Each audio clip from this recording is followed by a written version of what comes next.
Hey, what's going on, guys?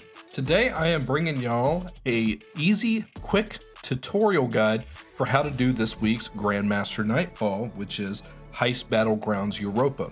As you can see in my intro clip right there, the rewards from this thing are insane if you can kill all the champions and complete it in a reasonable amount of time and get those really good platinum rewards. I have been grinding this thing out a lot. It's a lot of fun. This week there is double Nightfall rewards and a Vanguard rank boost, so I think this is worth farming just for all the rewards. The adept weapon is the Warden's Law, which has been reworked. It was a 120, now it's a 257 2-round burst hand cannon, and I've got to say, this gun feels amazing. I love running it, and I have a lot of really good rolls. I'll be doing a video on that soon. My loadout is fairly simple. I am running double linear fusion rifles with an ARC scout rifle. Here's a look at my mods.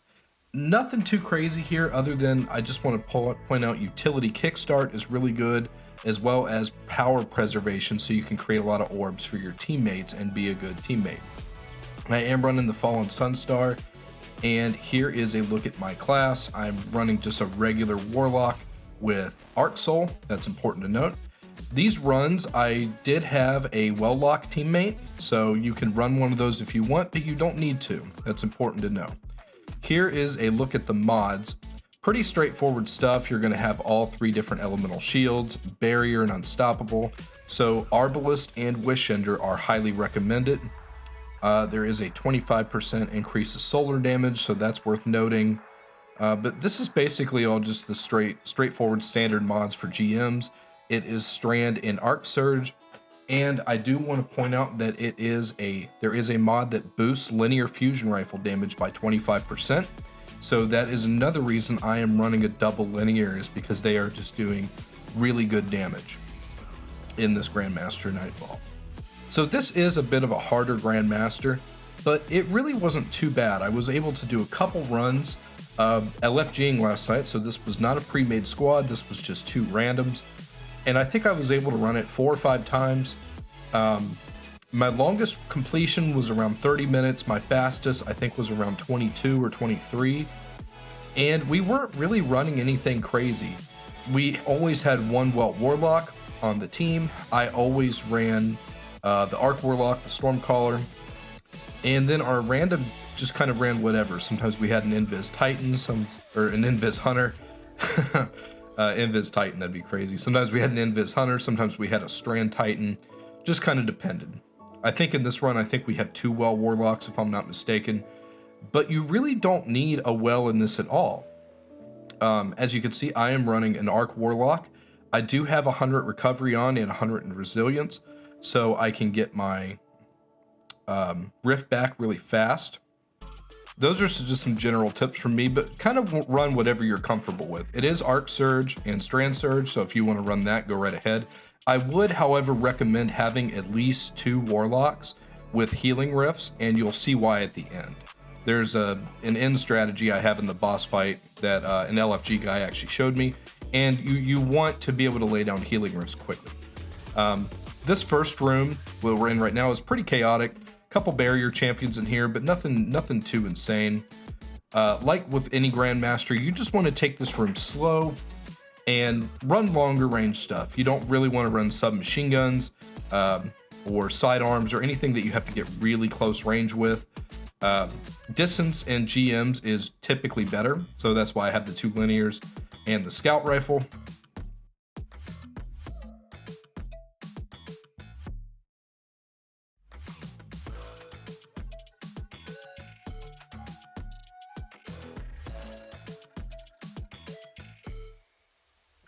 So moving on, that room is pretty chaotic, but like I said, just take it slow. Try to run Arbalist or Wishender to deal with those barrier champions. That's my 2 weapons that I'm going to recommend. Arbalist, amazing, of course. So is Wishender. Both are so good. I'm only using Arbalist just because I want to take advantage of that extra linear fusion rifle damage. But Wishender is perfectly fine for this Nightfall as well. And we do have our 2 Warlocks. As you can see right there, we're running Well and my Arc Warlock. For this room, this is another pretty hectic room with a lot of champions. My only recommendation would be to clear out the ads on the catwalk there first, and then focus champions and everything else you want to do after that. As you can see, there is an unstoppable. However, he's really far away and he's really easy to stun with the scout rifle. So as you can see, I just keep him stunned and we eventually end up focusing him. Not a big problem at all. The unstoppables in this are not very hard. There's none of them in the boss fight room, and honestly, if there was, that would be really difficult to deal with. But the unstoppables aren't really a big problem. There's way more barrier champions, and they can get kind of annoying. So definitely run Arbalest or Wishender for sure, guys. And as you can see right here, this is just a transition area. We get another barrier champion, and we're just taking it slow. We're taking it slow. That's how you have to play these Grandmaster Nightfalls. You can't rush. If you rush and you overextend, then you're probably gonna go down. And you know, in these Grandmasters, you can't revive yourself. Your teammates have to get to you. So if you go down in a bad area, oftentimes that can ruin the whole run. So for this area right here, I don't know if you'd call this a room or just an open area. I like to stay up here on this little lift thing and kill as many ads and champions and the boss that suppresses your abilities from up here. Because once you jump down, those shriekers, I was gonna say streakers, shriekers are gonna activate, and they're very hard to deal with. So it's best to clear out everything you can from up here. It might take a little while, you know. This would be a nice time for someone to have Wishender, because Wishender is primary ammo, yet it still hits very hard. As you can see here, I'm running my scout rifle. And yeah, you just want to pick off all these champions, all these ads, everything, and then jump down when you're ready. See, there we go. The one teammate jumps down, the shriekers activate, but we decide to go ahead and kill this barrier champion first, and then me and the other teammate jump down safely and deal with these shriekers. This room feels kind of like the last two. These first three rooms aren't really that hard. It's the fourth room that can be a bit of a problem, and the boss room. And as you can see here, I stun the unstoppable from a good distance. I use my Chaos Accelerant on him, which almost kills him, or sorry, Chaos Reach.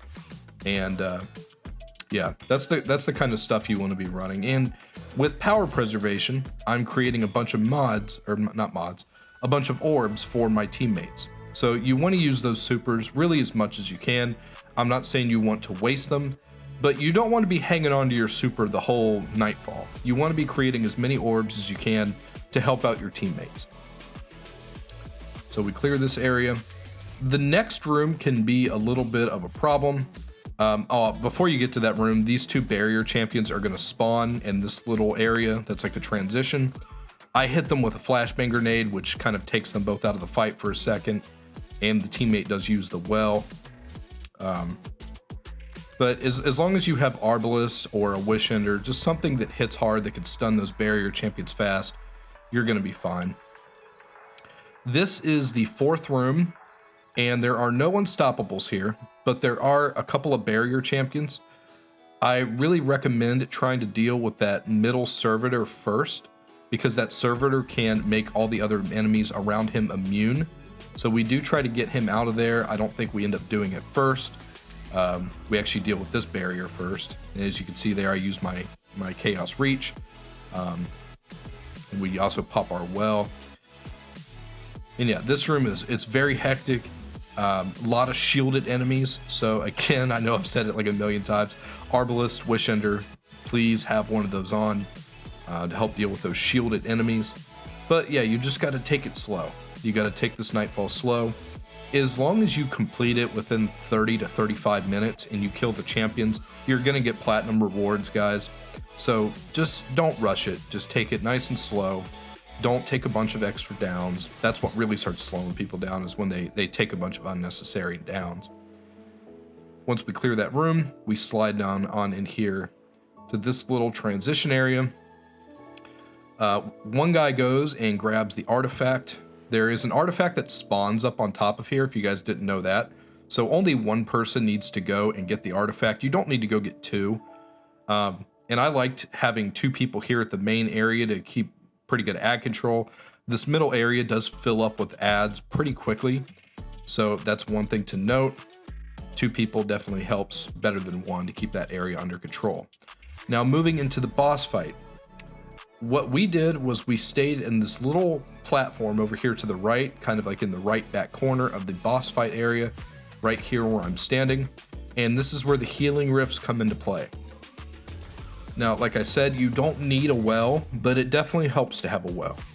Having a well here helps a lot, but as you can see, I am able to just basically chain my healing rifts because I have 100 recovery and I have a build that helps me get that rift back very quickly.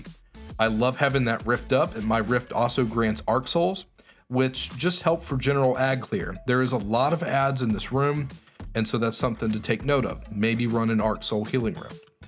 The Shrieker boss kind of teleports around, and he will stay in the area until you get him to half health. As you can see on his health bar, down there at the bottom, there is a divide about halfway through.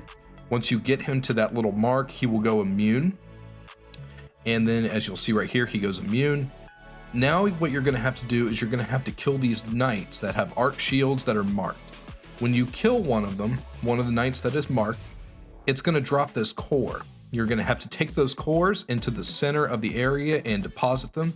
And once you have 5 of them, it will activate the boss. As you can see, we kill one of those arc knights. He drops his core. The teammate goes and picks it up. He then deposits it.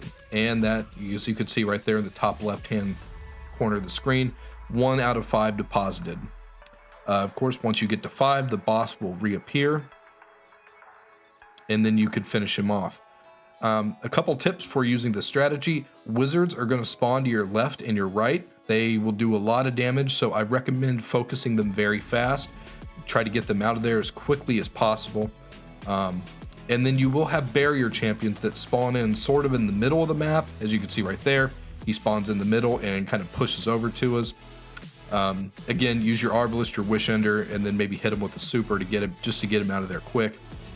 And then yeah, I actually really enjoyed this Nightfall. I don't think it's too bad if you run the strategy, but you do need healing rifts. And as you can see there, you get a ton of loot. Guys, I hope you found this video informative and helpful. Guys, please consider liking and subscribing if you enjoyed the video, and have a wonderful day. I'll see y'all in the next one.